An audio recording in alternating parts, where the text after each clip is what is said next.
Thank you for joining.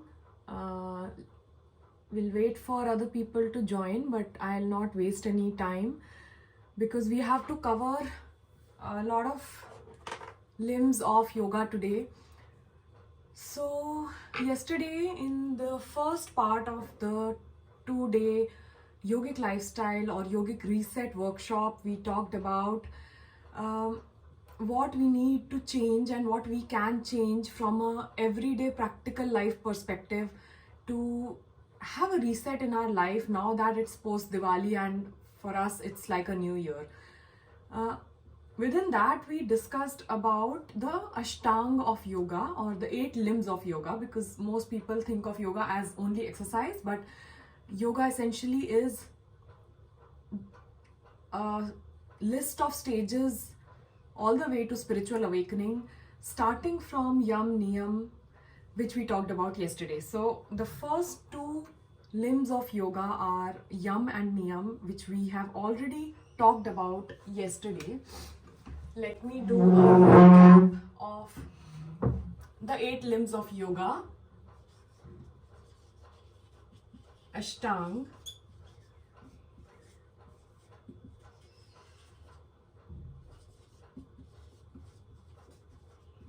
In this, we have already spoken yesterday about the Yam, which is how you relate to the rest of the world, and Niyam, which is how you relate to yourself.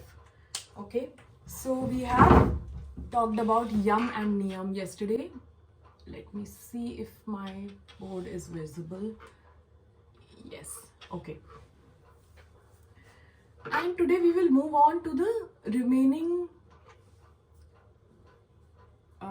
limbs of yoga that are there.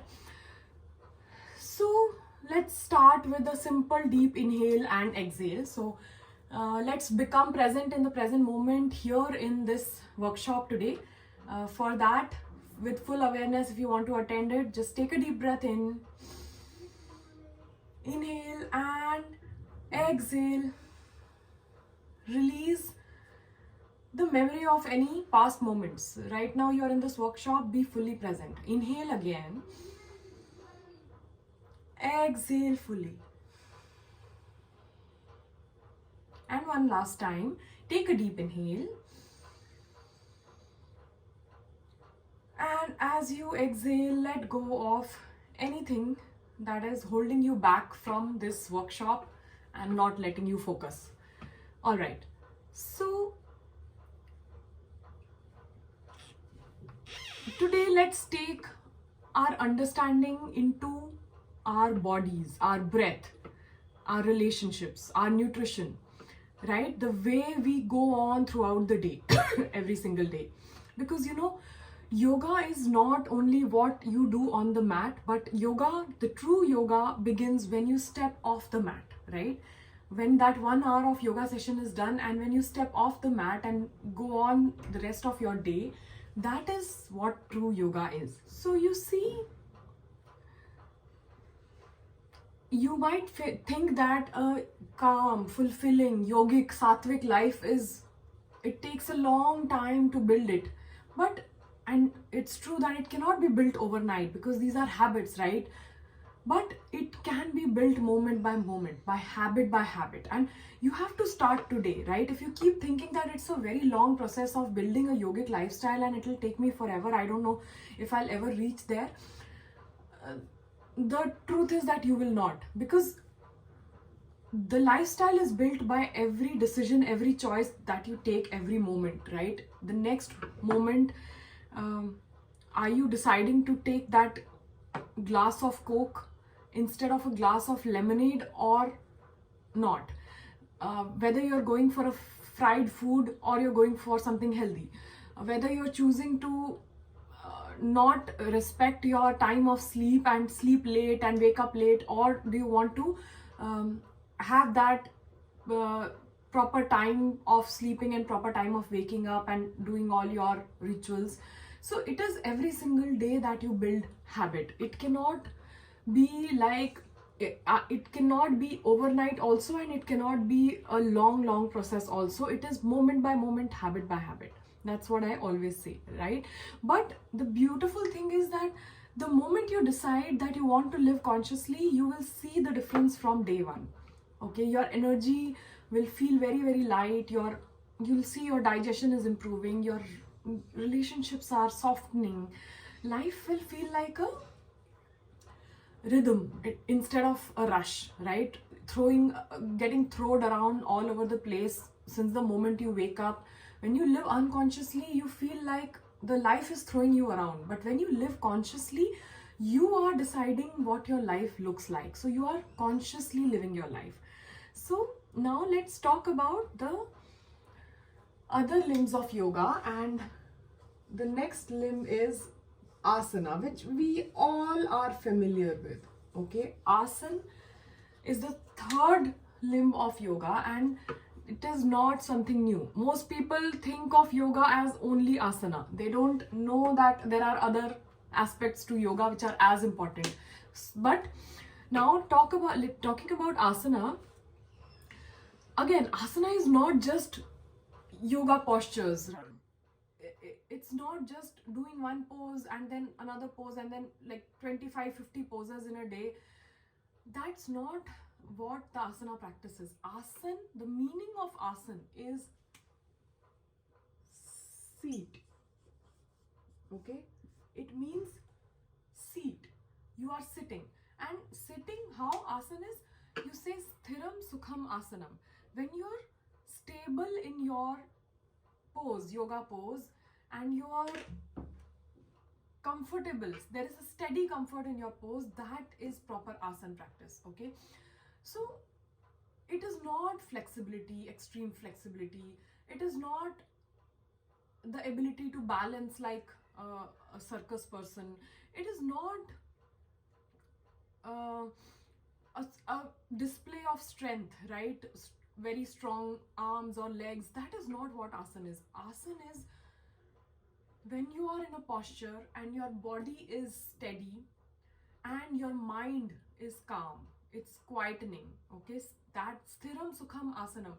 You are smiling, comfortable in the pose. That is asana, right? Every time you stretch your body with awareness, you learn something profound, right? So your aim should not be to try to touch the pose just to prove to yourself or to others that you can touch your toes.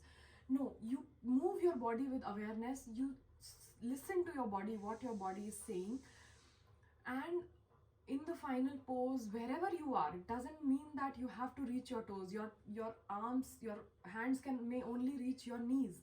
But when you're aware of your body, when you're doing it with patience, with humility, with surrender, and when you're present in the moment, that is when your mind is quietening down and your asana is in steady comfort. Okay, and that is the magic of asana. Even 15 minutes of mindful asana practice, if you do daily, that will change how you behave in the rest of the 24 hours. Okay, so you don't have to do 2 hours of yoga, 1 hour of yoga.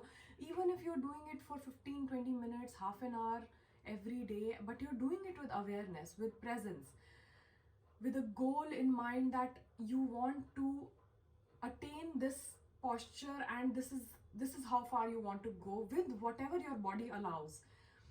That is the yoga practice. And then when you do it only for even if for 15-20 minutes, it will change the way the rest of your day goes. Okay, because you have learned to be in steady comfort, you have learned to be sthir sukh.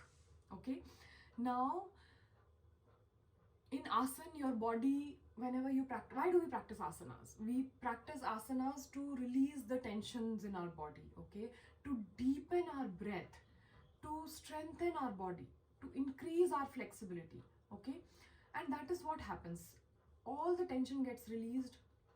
You see that when you practice yoga on a mat, your breath becomes deeper. Even for the rest of the day, when you are doing your everyday chores, you're doing your work in office, you will see that you're breathing deeply. because of asana practice, because you practice that 20 minutes or 30 minutes or 1 hour on the mat, and your mind will feel clear for the rest of the day.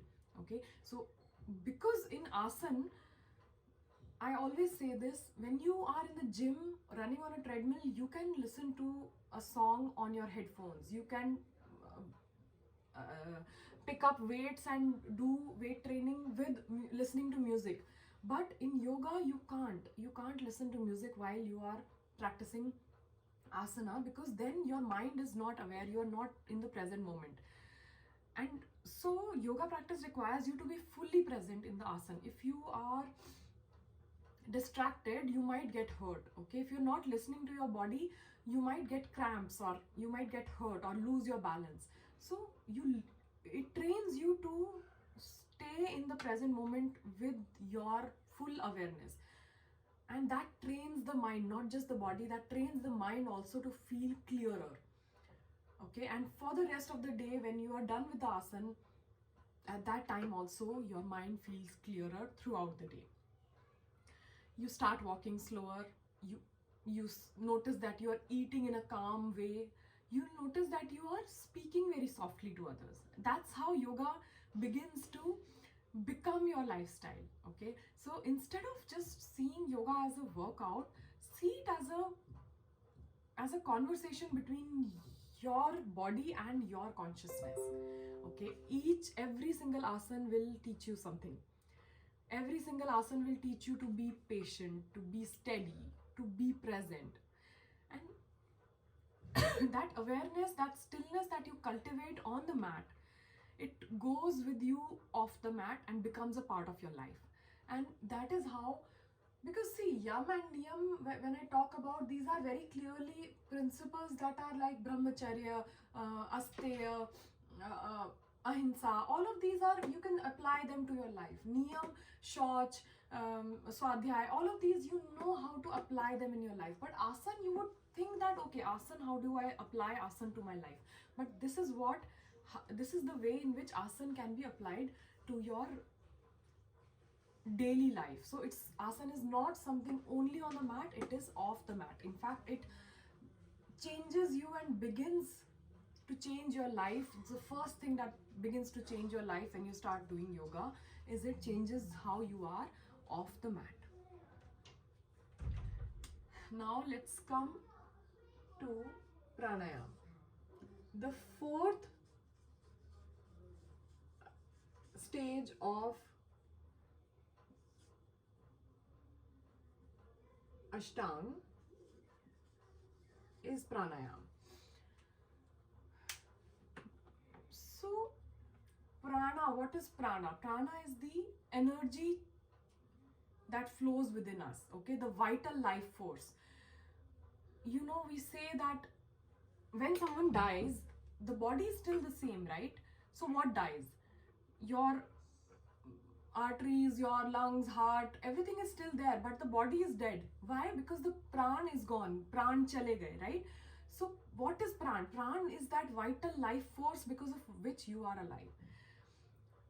Now pranayama, what it does is, there are energy channels in the body called nadis. It is, you can think of it as the mirror of the nervous system that we have. Human nervous system, you know, right? There is the central nervous system, there is the autonomous nervous system, which has sympathetic nervous system, parasympathetic nervous system. So if you read about the human nervous system, it has all of these parts to it. And then the nervous system starts from the brain, goes to the vagus nerve, and throughout the whole body, right? The nadi system, which came into being more than 5,000 years ago, is a mirror of the human nervous system. Because today scientists can cut off the body and see the nervous system, but 5,000 years ago, how do they know? They knew of this human nervous system in the form of nadis. And then these nadis are the energy channels through which the pran flows, the energy flows. Pranayama is essentially changing the energy flow of your body, altering the energy flow of your body to better suit your body. Okay, sometimes you would see that when you're stressed, you're not breathing properly. all the respiratory problems, the cardiac problems that happen because of the stress or uh, shallow breathing related problems. So pranayam is something that is the bridge between, it is kind of a bridge between your body and your mind, because it is through the breath that it trains your mind to feel less anxious and less stressed, and that's how your breathing improves. And when your breathing improves, all your systems improve. So when your breath is calm, your entire system shifts into peace instantly. So that is how the fourth stage of Ashtang Yoga changes your life, and you can use it to reset your life.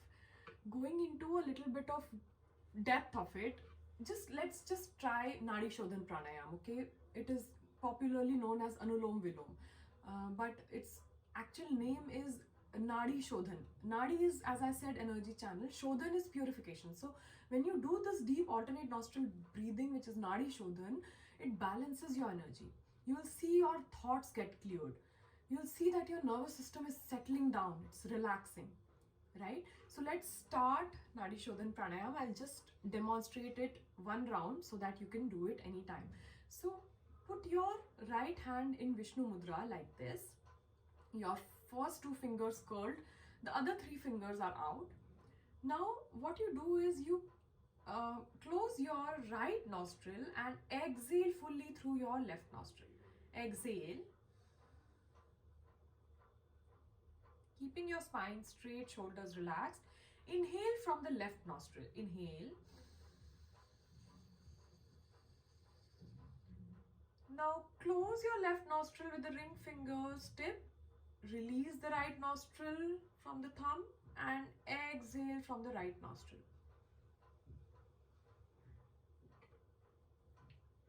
Inhale from the same right side. Switch. And now exhale from the left nostril.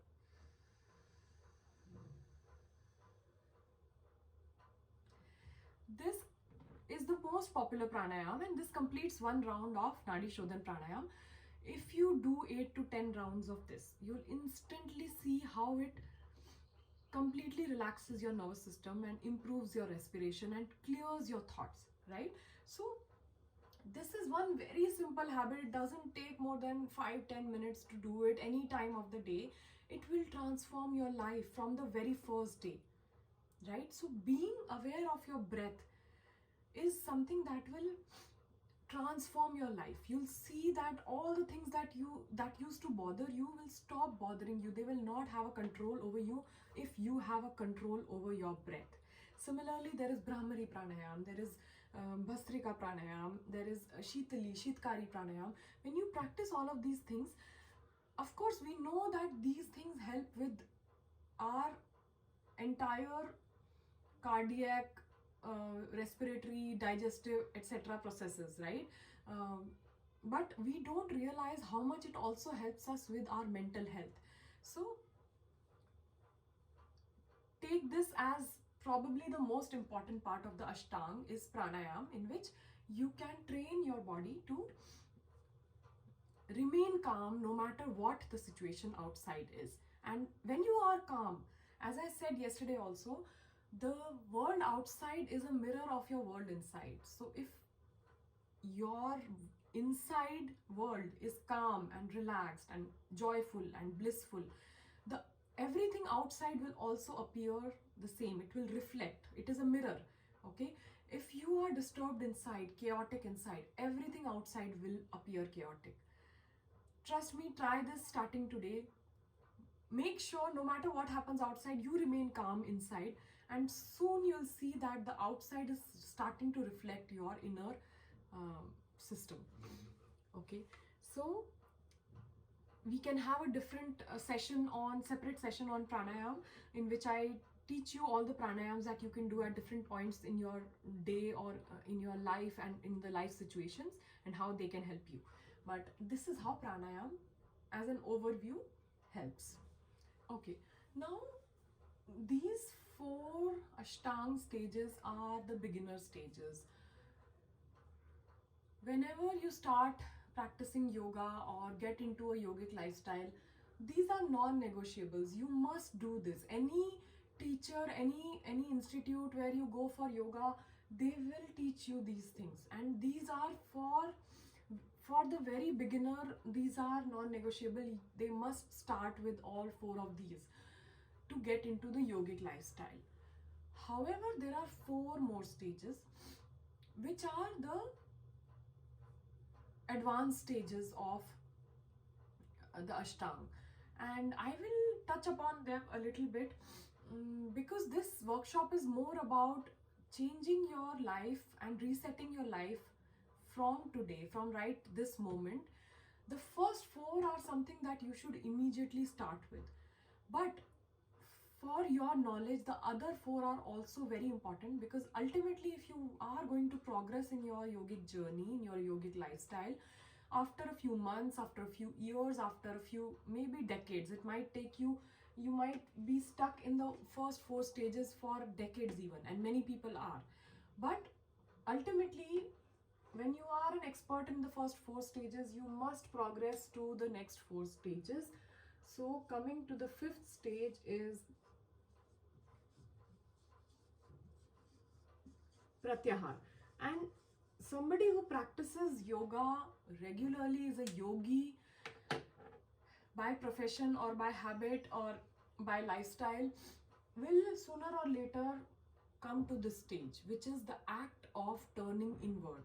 Okay, in this world where we live in, our five senses are constantly flooded, right? We have screens, we have constant notifications, we have constant conversations with people, work to do, meetings to attend, emails to reply to, lot of noise. No wonder our mind feels so exhausted, right? And but we have to keep doing that, because that is how our society today is built. Unlike 5,000 years ago, when it was very easy to have a break from people and just be by oneself, go to a forest or just sit in a room quietly, or just be alone, go for a long walk alone, or a trek alone for hours, and just be with oneself. It used to be very easy. Like even if a housewife, for example, is cooking at home, when there is nobody else at home, the children are gone to school, the husband is gone to work, the housewife would cook in silence. She would be alone by herself, right? But today, nobody is alone by themselves. They will constantly have a screen, they will have podcasts going on, YouTube, music, somebody on call constantly talking. Something or the other will keep going on. So it is not easy to be quiet and by oneself in today's time, right? But pratyahar means withdrawing the senses. It is not escaping from the world. No, I am not asking you to just leave the world aside and go to the mountains and become a sannyasi. No, pratyahar means withdrawing the senses, the five senses of sight, okay, smell, uh, hearing, taste, touch. Just withdraw all the senses and reclaim your attention. So it is not about leaving the world behind and escaping, but it is reclaiming your attention to yourself. That is the art of coming back to yourself.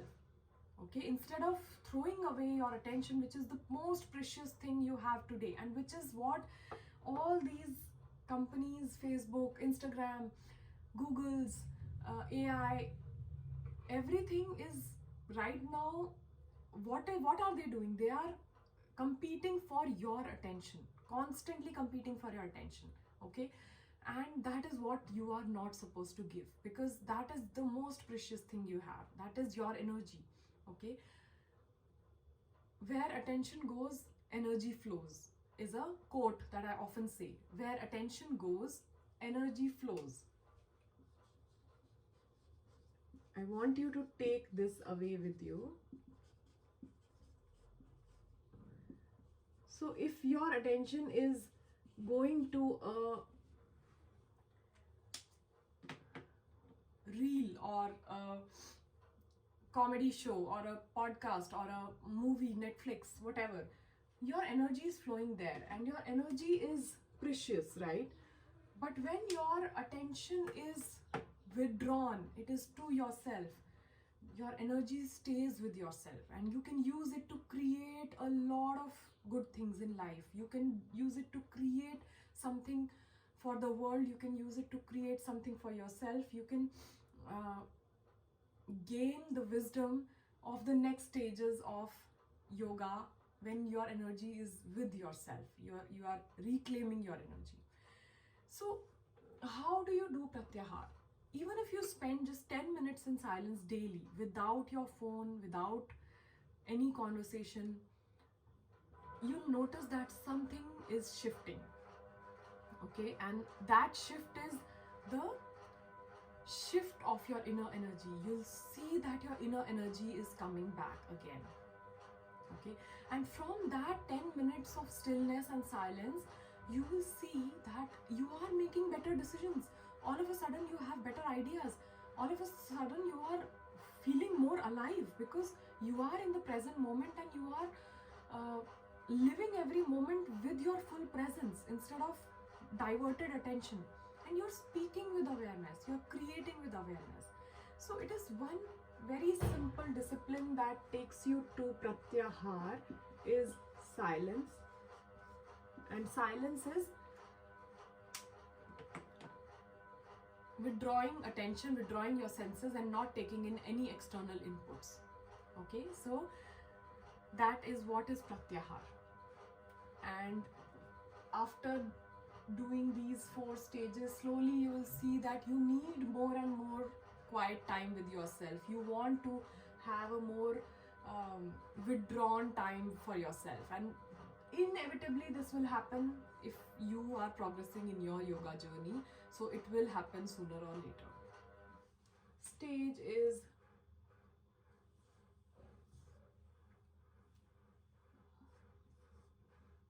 dharana. I will just briefly touch upon the other 3 stages.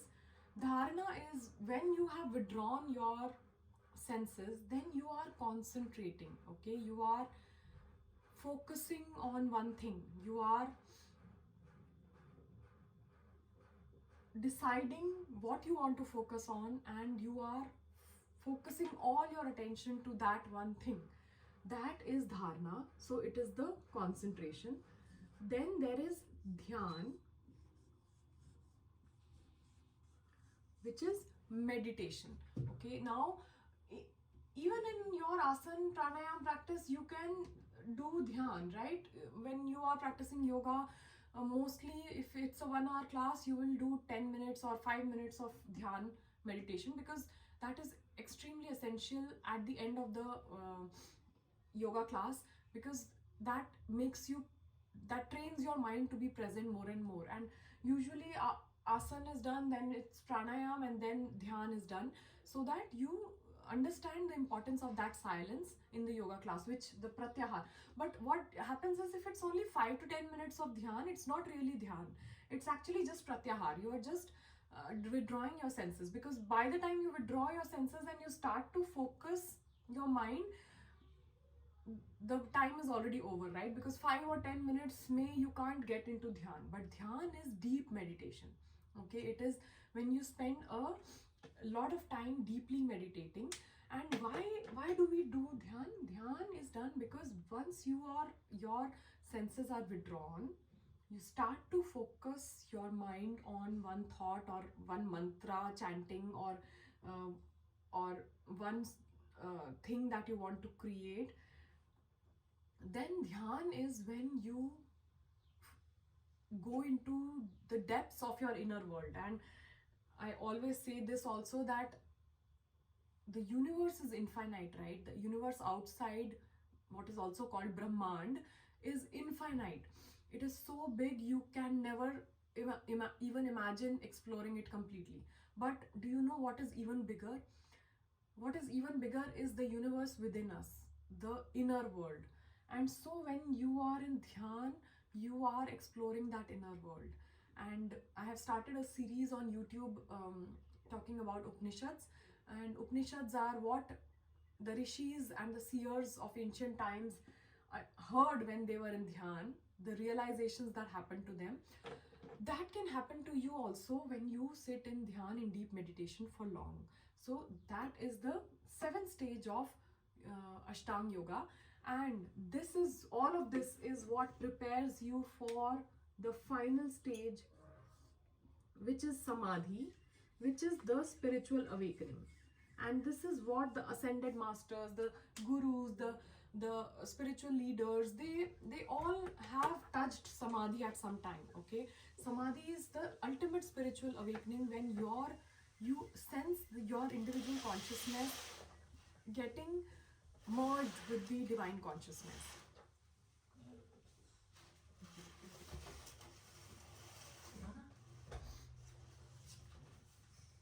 So samadhi is the realization that you are not the wave in the ocean. You're not just a separate wave in the ocean. You are a part of the ocean. Because throughout the human life, when we are in wave form, we think that we are a wave or a drop of water and we are separate from the ocean. But we are never separate from the ocean. A wave is always a part of the ocean. And samadhi is that realization that yes, it is one. There is a sense of oneness that is experienced in samadhi. And this is the ultimate spiritual awakening when you say your crown chakra gets merged, your individual consciousness through your crown chakra gets merged with the divine consciousness or Krishna consciousness or Brahman. Atman and Brahman are one, whatever you want to understand it as. So this is samadhi. But from the perspective of the workshop that we are doing for the yogic lifestyle reset, I would say you can just focus on the first four, and along with that start the fifth stage also. Start to sit in silence, withdraw your senses more and more. This alone, all of this alone will change your life and reset your life, and this is all you need to take away from this workshop. So that brings us to the end of the Ashtang of yoga. But I also want to talk about the sattvic lifestyle in this workshop. So let's bring all of this into your daily routine. Okay, all of this knowledge, bring it into your everyday routine. How can you implement it practically into the way you live, in the way you eat, rest, relate? This is where yoga truly becomes your life. So sattvic lifestyle means, sattvic means pure, balanced, harmonious. Okay, it is pure in body, in mind, and in environment, your environment also.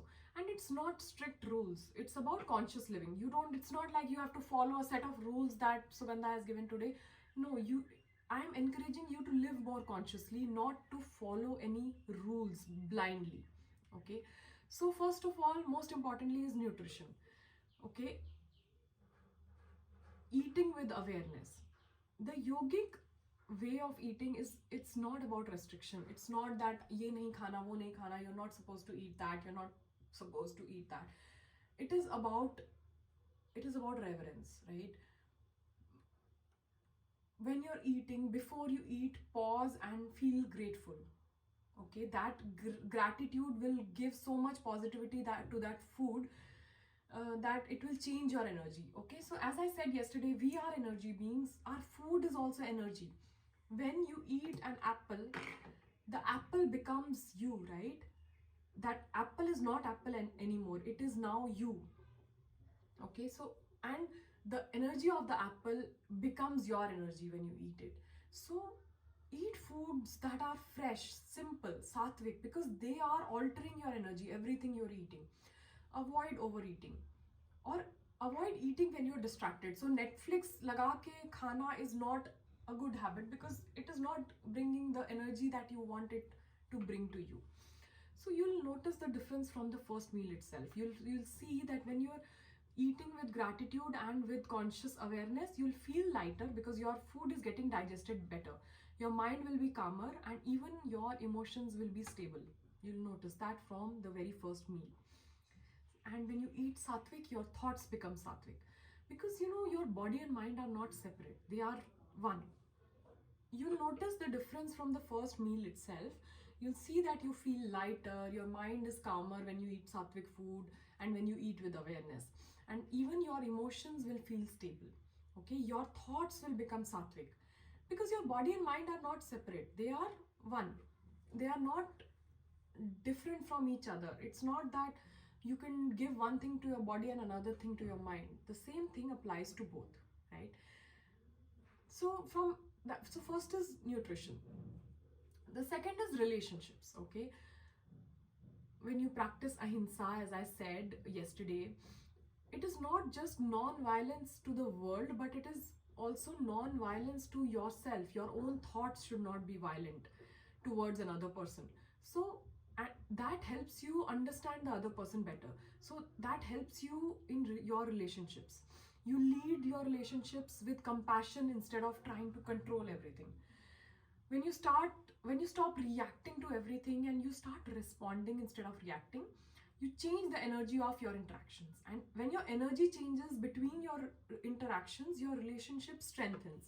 Okay, so you can try this today. When someone irritates you, just pause, breathe, and remember that everyone has their own story. You have your own story, they have their own story. There must be a background to why they are irritating you. Try to have that compassion. Don't try to control the other person, because they have a background. The more you try to control, the more there will be friction in the relationship. So instead of that, have compassion towards the other person. Try to remember that they have their own story, and then that will strengthen your relationship when you're listening instead of speaking, when you're reflecting instead of just acting. Okay, so that single moment of pause in a relationship is a yogic practice. That is the yogic lifestyle. So that is how you live the yogic lifestyle. Okay, you'll notice your arguments will turn into understanding, your resistance will become more your ease. Okay, so ahimsa, satya, aparigraha, all of these things can be applied in relationships. They can create the harmony that you feel within a few hours, and you'll see that you're attracting peace, not drama anymore. The third is emotional health. So when you're aware, the power of awareness, the power of presence that I was talking about, because of which we started this session with the 3 times inhale and exhale, because we wanted to be present in the moment.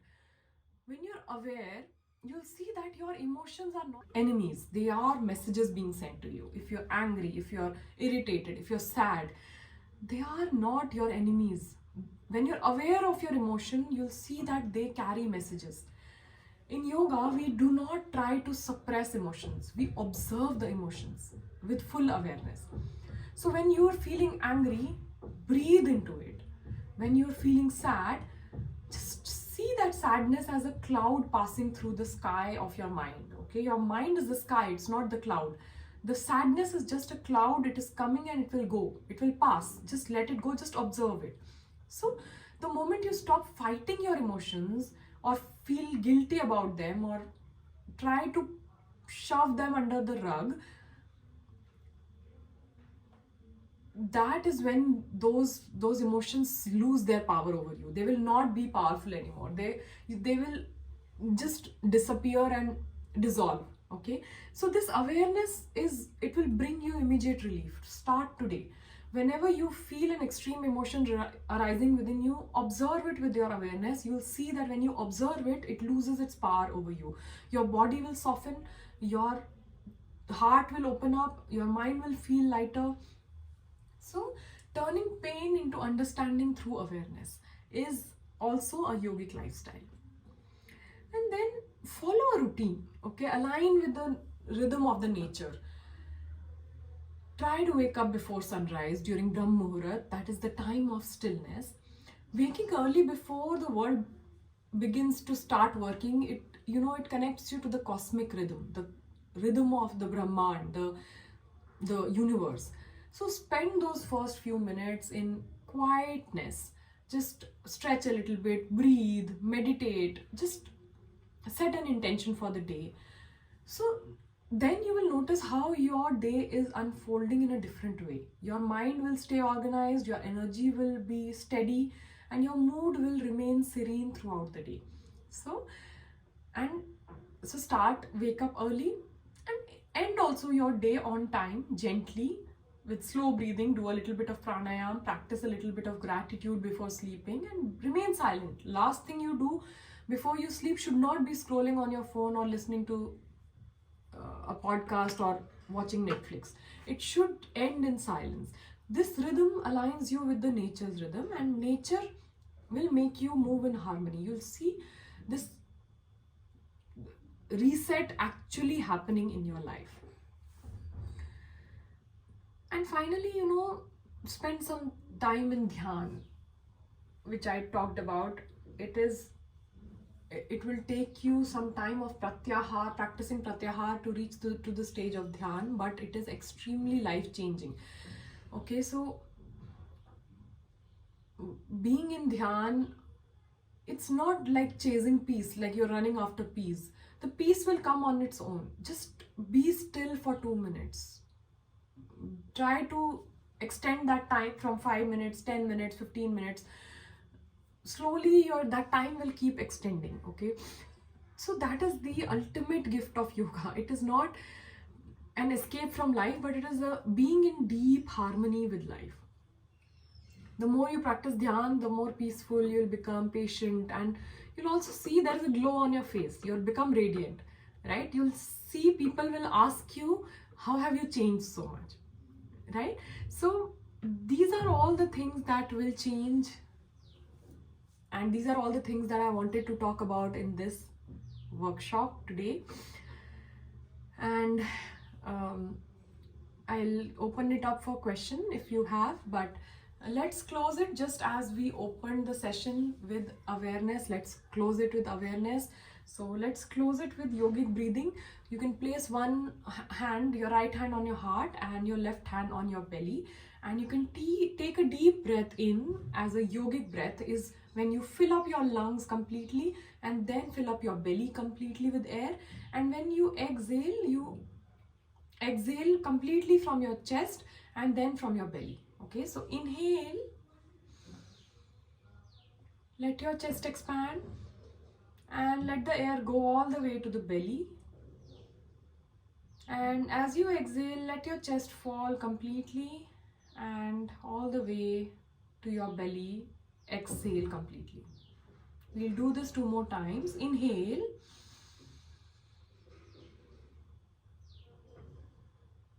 Exhale fully. You can feel your chest and belly rising and falling as you're doing this. One more time. Inhale. Fill up your belly completely, chest fully.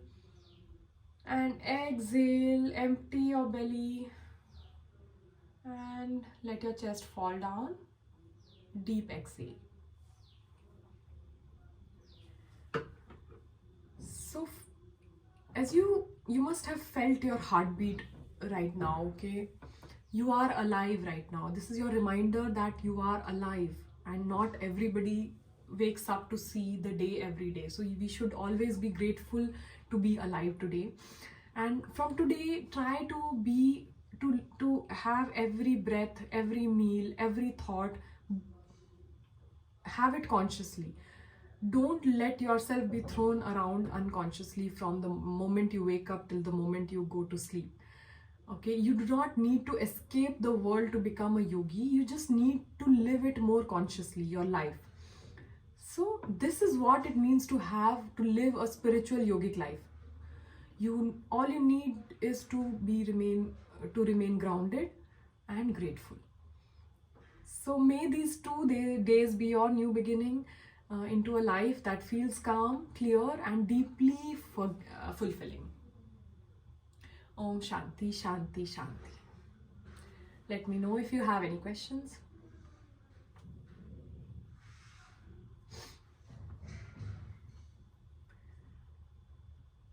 If no questions,